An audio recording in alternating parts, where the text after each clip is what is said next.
A gang of kids form a band and are utterly in the moment.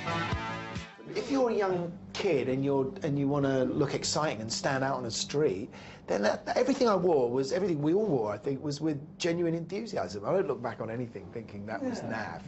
Yeah. I'd rather be wearing something exciting than rather dull, homogenised clothing that you see around. I mean, if you look now. back on anything, on any sort of fashion in the future, and you look back, of course you're judging it by today's standards. But at the time, it was kind of cutting edge, groundbreaking, and quite rebellious. Yeah. Last of the dance. It's like saying Ziggy Stardust was a fashion faux pas. It's ridiculous.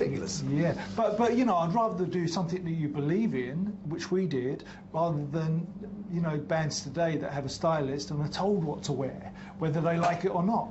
I mean, we're sitting in a club where young kids were wild and adventurous, inventing looks, you know, getting stuff from Oxfam, mixing it with stuff they'd be running up at home. Our mum, Dad, we used to draw trousers on the floor out of paper, and our mum would sew pieces of material together so we could come here in something that looked a bit like David Bowie, you know. And I think this was a hive of creativity, and I think that's an exciting time we came from.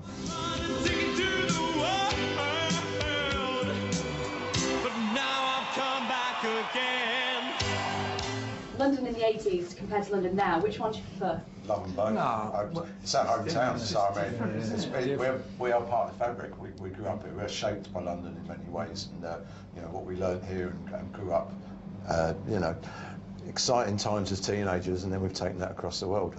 You know, it's one of the greatest cities on the planet. Can you guys remember your wildest night out in London? Yeah.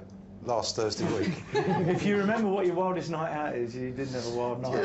You know, we used to come here on a Tuesday night, take a couple of blues, drink a lot, as much as we could afford, and then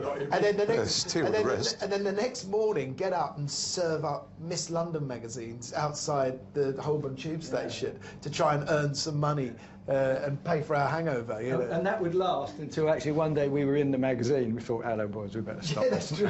And just finally, really important question, do you remember the last time a person threw their underwear at you when you were on stage, of course, not just randomly? It does happen. Still happens. It still happens. Slightly larger than they were 30 odd years ago, but it does happen, yeah. Why do I find it hard to write the next line? Oh, I want the truth.